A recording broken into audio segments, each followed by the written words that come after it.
جو ہمارے رواج کے اندر چیز ہے وہ ہے سب سے بڑا اس دور کا سمجھے کہ مارکۃ الآراء مسئلہ بن چکا ہے، اور وہ ہے بارات کا کھانا۔ اس پہ بھی ڈاکٹر اسرار صاحب کی کچھ گفتگو ہے۔ اس پر پچھلے دنوں مجھے ایک صاحب نے ایک آڈیو بھیجی، مکہ میں ایک مفتی صاحب ہوتے ہیں جو درس بھی دیتے ہیں، ان کا تو یہ کہنا تھا کہ نکاح کا کھانا حرام ہے۔ جو شخص شرکت کرتا ہے بارات میں اور کھانا کھاتا ہے، کھانا کھانا حرام ہے۔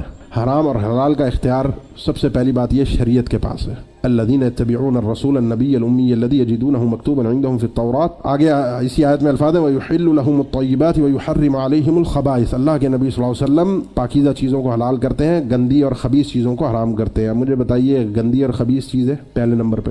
نہیں جی، یہ تو رواج ہے، ہندوانہ رواج ہے۔ ثابت کیجیے آپ پہلے۔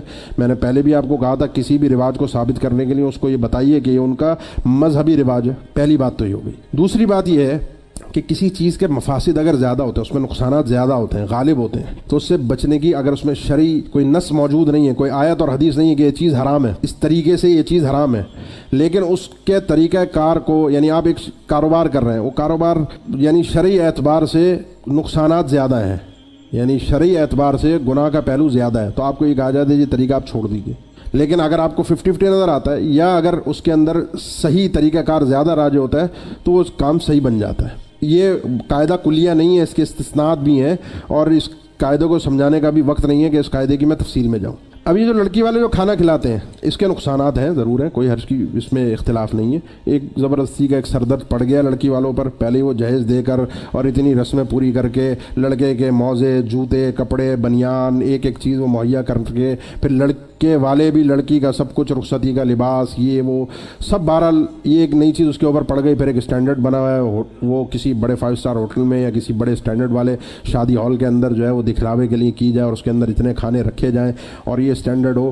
میں یہ آپ کو بتاؤں نا، ایک شادی میں اللہ نے بچا لیا، گیا نہیں، اس کی میں نے بعد میں تفصیل سنی، پر ہیڈ اس کے اندر جو کھانے اور جو پورا حساب کتاب بنا تھا، مارکی لگ کر اور سب کچھ، پر ہیڈ 10,000 روپے تھا اس شادی کا خرچہ، یعنی 52 ڈشیں رکھی ہوئی تھیں۔ ایک ایک ڈش سے ایک ایک لقمہ بھی انسان لے تو 52 لقمے بھی پورے نہیں کر سکتا، پیٹ پہلے بھر جاتا ہے۔ پتہ نہیں کس کو ہم دکھا رہے ہیں۔ اب اگر اس طرح کی نوعیت ہے، اس میں اسراف ہے، اس میں حد سے تجاوز ہے، تو ٹھیک ہے، وہ تو اسراف تو شریعت نے حرام قرار دیا ہے، پھر درست نہیں ہے۔ لیکن اگر آپ یہ کہیں جی لڑکی والوں کے لیے شریعت نے کوئی کھانا نہیں رکھا لہذا آپ کھانا کھانا ہی حرام ہے۔ اب اگر کسی کو رشتہ دار آئے ہوئے ہیں باہر سے، یا ویسے ہی وہ اپنی محبت میں کرنا چاہتا ہے اور کر رہا ہے، تو حرام کہنے کی صریح میرے پاس کوئی دلیل نہیں ہے۔ میں کہوں بچنا چاہیے، میں کہوں اس رسم کو ہم ختم کر دیں، کو بڑا ایک حلال اور حرام کا ایسا شدید مسئلہ بنا دیا ہے کہ اب شادی کے اندر سمجھیں کہ کفر و اسلام کی آگے چل کے یہ بحث بن جائے گی، کیونکہ حلال اور حرام تو ہم پہنچ چکے ہیں کہ حرام ہے اور حلال ہے۔ میرے بھائی، اگر کوئی محبت میں کھلاتا ہے، کوئی محبت میں کام کرتا ہے، اب وہ کسی بھی مجبوری ہے اس کی، ہمیں نہیں پتہ، اس نے اگر آپ کو محبت میں لڑکی والے نے دعوت دی ہے، آپ چاہتے ہیں قبول کرنا، قبول کیجئے، آپ چاہتے ہیں قبول نہیں کیا جائے تاکہ رسم ختم ہو، آپ نہیں کیجئے، لیکن حرمت کا فتویٰ دینے کے لیے آپ کے پاس قرآن و حدیث سے کوئی دلیل نہیں چاہیے۔ سدًا للذریعہ یہ اس موقع کے لیے کافی نہیں ہے، کیونکہ اس کے بہت سارے اور مفاسد ہیں جن کو بھی یہاں پر ذکر کرنے کا وقت نہیں ہے۔ لہذا کوئی اگر ہے، کوئی موقع ہے، کوئی ہو رہا ہے، اس کو میں پھر کہوں گا ختم کیا جائے۔ شریعت نے ولیمہ رکھا ہے، لڑکے والے پر رکھا ہے، لڑکی والوں کے لیے نہیں ہے، یہ تصور نہیں ہے۔ آپ نے سنا کس طریقے سے جو ہے وہ یہ رخصتیاں ہوتی ہیں، کس طریقے سے شادیاں ہوتی ہیں۔ یہ بھی میں نے حق مہر کا تذکرہ آپ کے سامنے کیا، کم حق مہر ہو، شادی برکت والی وہ ہے جس کے اندر کم خرچہ ہو۔ کہنے کا مقصد یہ ہے کہ جب یہ کام آسان ہوگا، اس میں آسانیاں ہوں گی، اس رسم و رواج سے ہم باہر نکلیں گے، آسانیاں پیدا کریں گے۔ حلت اور حرمت کے فتوے یہ اس حوالے سے تھوڑا سا جن چیزوں کے اندر